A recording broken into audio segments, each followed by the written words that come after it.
After leaving Hawke's Bay, we're heading south with a stop in Palmerston North.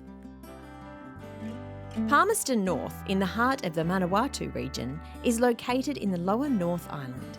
Manawatu has dramatic coastlines, beautiful rolling countryside and ancient native bush to explore.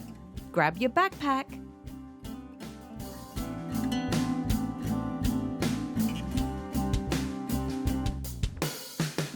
It's also home to the world's first rugby museum. Director Stephen is taking me on a quick tour of the world's first museum dedicated to the oval ball. Welcome along to the New Zealand Rugby Museum. We've been around for over 50 years now. The museum you see here today was redeveloped in 2011 for the Rugby World Cup. So we've been here now for, oh my goodness, 11 years. Time flies. It does. I've been with the Rugby Museum since 2008.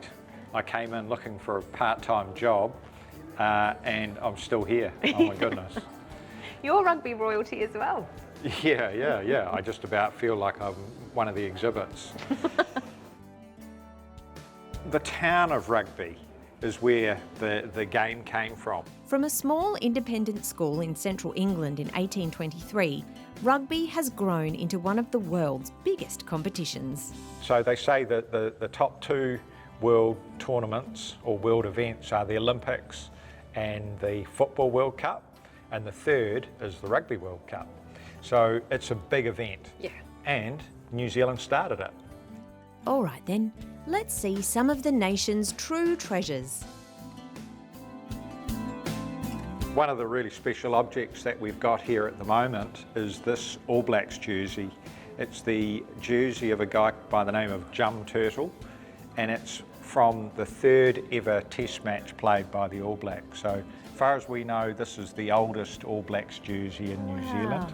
You can see when you look at it, it's made of wool and it's got a very robust sort of yoke across the top. We're really privileged to have this object, connecting us back to a game that took place in 1905. How special.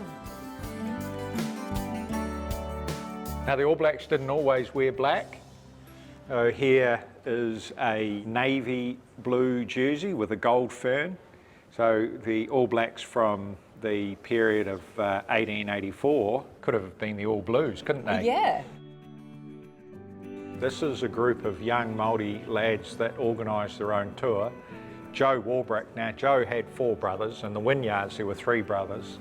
They organised their own rugby tour and they're away from home for 1 year and 2 months. Whoa. Played 108 games on the tour. They wore these black jerseys with a silver fern, and this is the first time that we've seen this happen. So the caps worn by rugby players started again at rugby school. Queen Adelaide visited rugby school and the boys found out that she was coming, and in honour of her visit they decided that they better wear red crimson velvet caps, and she was really struck by it, and so the boys decided that they would keep wearing them. In 1930 the British Lions came to New Zealand and playing in navy blue. Now the problem with navy blue is it looks quite a lot like black. Oh. So the New Zealand team hurriedly had to redress themselves in white jerseys. You can see what a rough job they did. Almost looks like they cut it out Just and chopped then it out of the- hand snitched it onto a white jersey.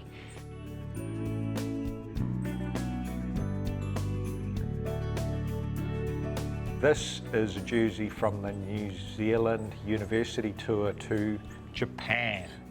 That's a Japanese all-Japan team. This is actually pre-World War II.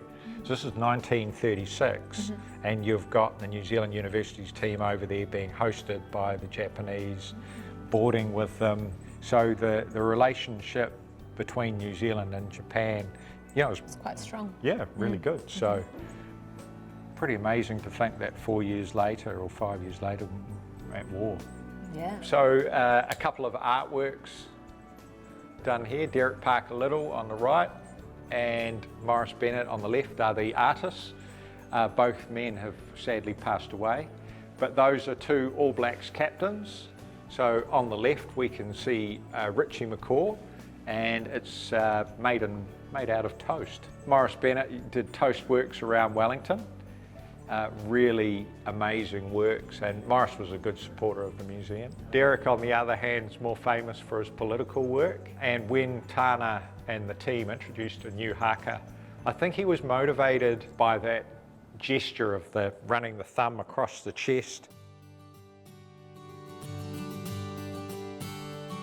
The New Zealand forces were actually based in North Africa, and it's not unknown for battalions and units to go around trying to find people who might be better players to swap units. Rather, nothing to do with the war, No. only to do with their rugby prowess, yeah. In their diaries, they would record the scores and who the players were and things like that, so.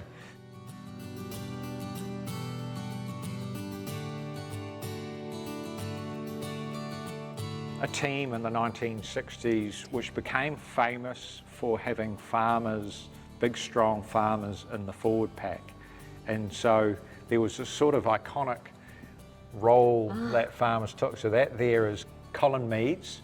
So here he is, you know, got a sheep tucked under each arm and he's wandering around. So the forward pack then dominated by big forwards that were farmers, and they used to say that the backs were all from the universities. Yeah, the backs might be the ones with the nice hair and the smooth looks, but the forwards were the rugged farmers. They had the power. Yeah. We had the Springboks of 1981 come here. Half of New Zealand just wanted to get on with the rugby. They wanted to watch it. The other half of New Zealand are all saying, well, no, you can't do that because South Africa is following apartheid policies, right? It's an all-white team that's come to New Zealand. So we saw protests, we saw barbed wire around fields, we saw an aeroplane dive bombing over the field and dropping flares and flower bombs out his window in the final test. Wow. It was a really incredible time in New Zealand history. It left a very bitter taste in people's mouths. They actually had the largest police operation in New Zealand history here in Palmerston North. Had 1,000 police on the streets for the day of the game to make sure the game went ahead. 5,000 people came and marched against it. Wow. The All Blacks captain, Graham Murray, refused to play. On a lighter note, there's also the opportunity to test out your rugby skills. Sir George H. Napier II. Goal. Not quite.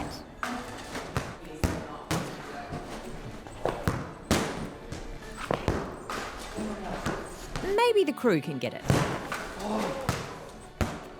It might be time for some editing magic. I think my skills might lie elsewhere. Like, for example, in the beverage department.